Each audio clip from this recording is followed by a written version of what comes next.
Hey guys, this is Abhishek from GadgetNews.com, and today we are going to do the quick hands-on review of the Acer Liquid E700, which is the latest flagship phone coming from Acer, and this phone is going to be launched in India on 8th of December. It is going to be sold exclusively via Snapdeal because Acer has done a partnership with Snapdeal this time, and this is the first flagship phone which they are launching in India. It has pretty good hardware specification and a pretty good hardware as well. The build quality on the device is also pretty decent for the price. Again, it is going to be launched less than 15,000 rupees in terms of the price, and let's see how's the overall performance of this phone and how you can actually get a pretty good. So let's do a deep dive of this phone as far as software and hardware is concerned. First of all, let's take a look over the connectivity. In terms of connectivity, it has all the connectivity you need. You have an 8 megapixel camera at the back with LED flash, which can be used for as a torch or for low light photos. You have the Acer Rapid Key. Again, you can use this Acer Rapid Key to launch certain application. You can also wake up the phone, and press and hold this button for longer time will launch the camera as well. We do have second microphone for noise cancellation. On the top we have the power and sleep key, which is kind of an awkward position for a 5-inch display phone because it is kind of difficult to reach. But in case you would like to wake up the phone, you don't even need to reach the power and sleep key. You can wake it up by pressing this Acer Rapid Key. On the front we have 2 megapixel fixed focus camera. We have the earpiece over here. We have LED flash for the front camera as well, which is again making sure that you can take better photos even in low light as far as selfies are concerned. Taking a look over the back, taking a look over the bottom, on the front side we can see that we have touch capacitive buttons which do not have backlit LED. We have loudspeaker over here, which is definitely a very good design. Because of this design, if you place the device like this on a table while playing a video, this loudspeaker does not get blocked or muffled, and the loudness of the sound which comes out from the loudspeaker is also decent. It is not the loudest, it is not very low in terms of volume, but it is decent enough for the price. Talking about the backside, we have DTS sound as well, as you can see. So we have DTS sound, and we do have equalizer as well on this phone. We have the volume rocker on this side. On the right hand side on the top we have micro USB port for data syncing and charging. And again, one more thing which is special about this phone, apart from the front camera flash, apart from the big 5-inch display, you also have SIM card connectivity for 3 SIM cards. So you can insert 3 SIM card into this phone, and you also have micro SD memory card slot as well to expand the storage. So in terms of connectivity, they have make sure that you get maximum connectivity on this phone. So you have 3 SIM card slot which are like normal SIM card slots, and you have micro USB memory card slot as well to expand the storage. Apart from this, when we talk about the battery is also good. It is pretty big. It is 3500 milliampere hour battery which you will get on this phone, and it can easily give you 1.5 to 2 days of battery backup with basic to moderate usage. In terms of build quality and the overall form factor, I would say this phone is pretty decent to hold in one hand. It is around 155 grams, which does not make this phone very heavy. It is kind of good enough in terms of the weight. It does not feel heavy at all. The kind of display it has is again 720p display, and it is an IPS LCD display which does give you pretty decent viewing angles. So you can see the display from almost all the angles. However, there will be slight amount of color fading which will happen on this display, especially whenever you take a look over this display from extreme angles. As the overall form factor of this phone is also pretty decent. It is not a very big phone to hold in one hand. The rubberized matte finish back cover at the back side again make sure that you have a very nice grip when you hold the phone in one hand. It does not slip out of your hand easily, which is good. It does give you a very good grip, and the phone does not feel very heavy in terms of the weight. It is around 155 grams in terms of the weight. In terms of thickness, it is not a very thin phone, I would say. It is 9.9 millimeter, which makes this phone kind of thick, but the rounded edges on the back cover again make sure that you have a very good grip when you hold this phone in one hand. Let's take a look over the front UI as far as lock screen is concerned. On the lock screen we can see that we have the date and time indication, and you also have indication in case you want to connect the charger if the battery is running low on this phone. We have these shortcuts over there which are like quick shortcuts with which you can launch these applications quickly from the lock screen itself by just dragging them, and you can simply unlock the phone by dragging this lock symbol, or you can simply do a swipe on the screen anywhere and you can unlock the phone. And again, when it comes to home screen, you do have approximately 9 home screen which you can have on this phone. You do have an application drawer as well, which is good, and it has an animation effect which looks nice. The overall UI on this phone is kind of responsive. It does not give any kind of lag with basic to moderate usage, but in case you play some heavy games, you will see slight amount of lag in UI transition and animations on this one, but that is not a major problem. Talking about the phone dialer, this is how the phone dialer look like. The phone dialer is kind of stock Android, and again it does give you the option of dialing a number easily. The keys are pretty big. When it comes to video call option, you do not have the option of making a cellular video call from this phone.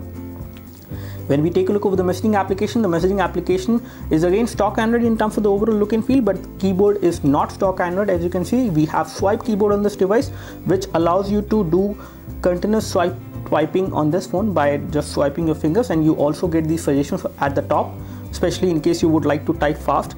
And you can also see that it does give you a pop-up as well. The keyboard keys are pretty big in size. You can easily type on this device with thick and thin fingers. The 5-inch display this phone has does give you a lot of space to type. You can always type in the landscape mode as well. As far as some pre-installed application and data which you have on this one, again you do not have too many applications pre-installed, but you have some useful applications which are coming from Acer. You have Acer SnapNote, we have Acer Cloud, we have backup and restore application. You also have a barcode scanner as well on this phone. You also have file manager and a document editor as well in case you would like to edit documents on the go. When it comes to widgets, you do have some extra custom designed widgets on this one as well, so that you can change the look and feel of the phone, including these weather widgets which you can have it on the lock screen, or you can also have it on the home screen as well. This is how the notification center look like. On the notification center you have these toggles which you can expand by just tapping over here, and once you expand the toggle list, you can see that we have more toggles over here for the floating call dialer. So you can have a floating call dialer as well on this phone. We have support for automatic brightness. Wireless display is also supported. You have audio profiles which you can control from here directly. You have toggle for the auto rotate, data usage, Wi-Fi, hotspot as well, and then we have toggle for the flashlight as well. Let me just go into settings and take a look what we have as far as internal details of this phone is concerned.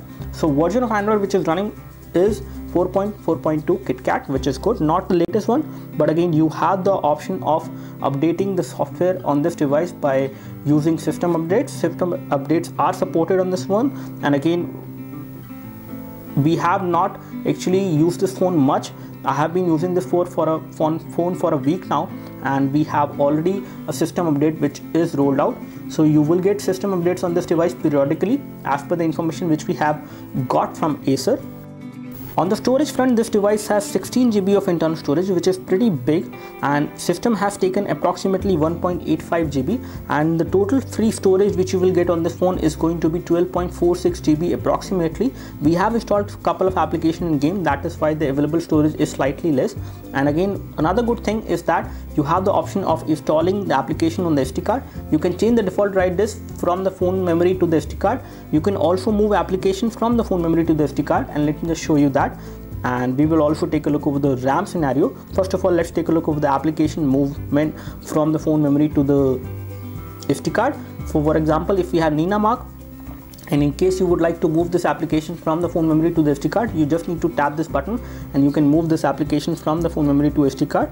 Apart from this, if you take a look over the running applications and the current status of the RAM, again you get approximately 1.5 GB of RAM free on this device. We have installed a couple of applications and games, that is why the current free available RAM out of 2 GB is 1.3, whereas you will get approximately 1.5 GB on first boot.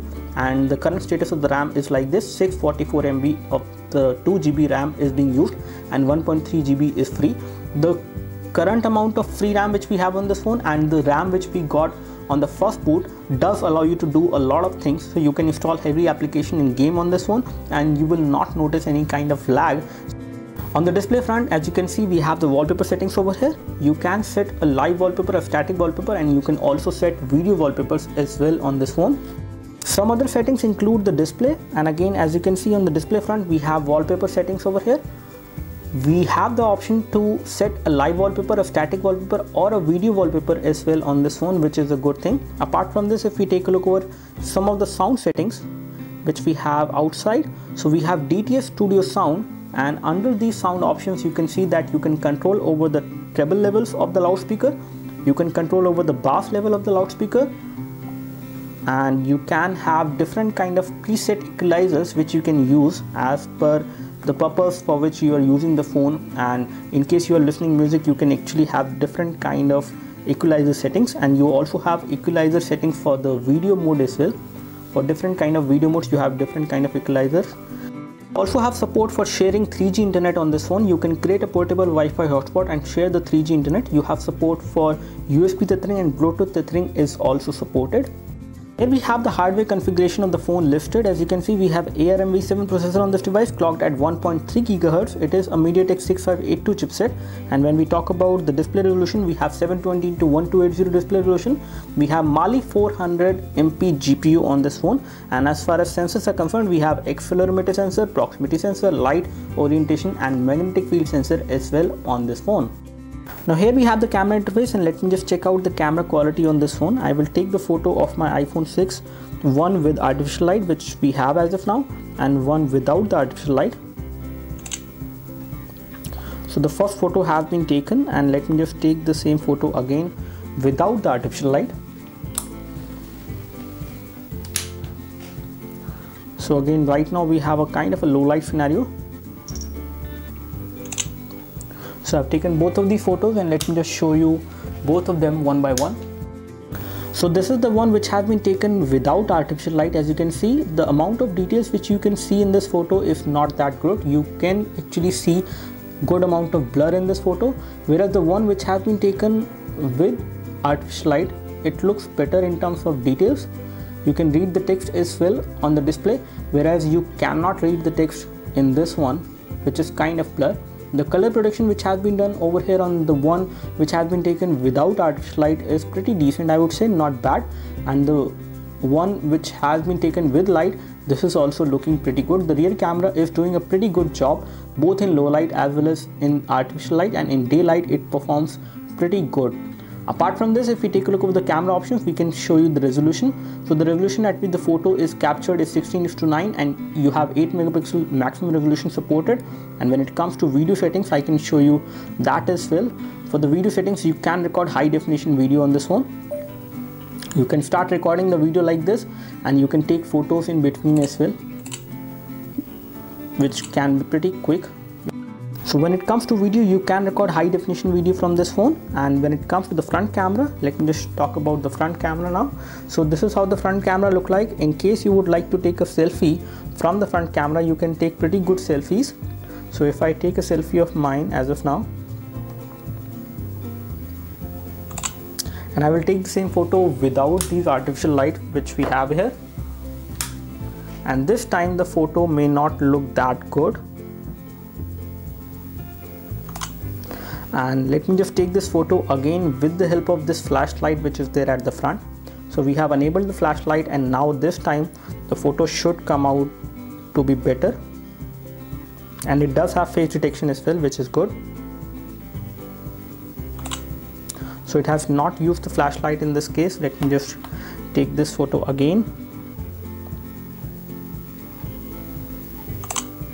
So we have taken the photo with flashlight this time, and let me just show you all these photos one by one. So this is the one which has been taken with artificial light. As you can see, this photo looks good, I would say. In terms of details, it is not that great, but in terms of colors and the brightness level, it is pretty decent. Whereas the one which has been taken without light, it is not that good, I would say, in terms of clarity. But the one which has been taken with the flashlight, I would say this photo looks better in terms of the brightness level I was expecting. So in dark room or in low light scenarios, you can take much better selfies using the front LED flash. It might be annoying at times, especially because of this flashlight basically give a stress on your eyes when you are taking selfies from this phone, but it does help, as you can easily notice in between these three photos. That's all from us as far as the quick hands-on review of the Acer Liquid E700. Do let us know if you have any specific question for this device. We would love to help you. You can like this video if this video helped you by clicking the like button below. You can subscribe to our YouTube video channel for more videos like this by clicking the subscribe button below. Thanks for watching this video. This is Abhishek signing off. Thank you.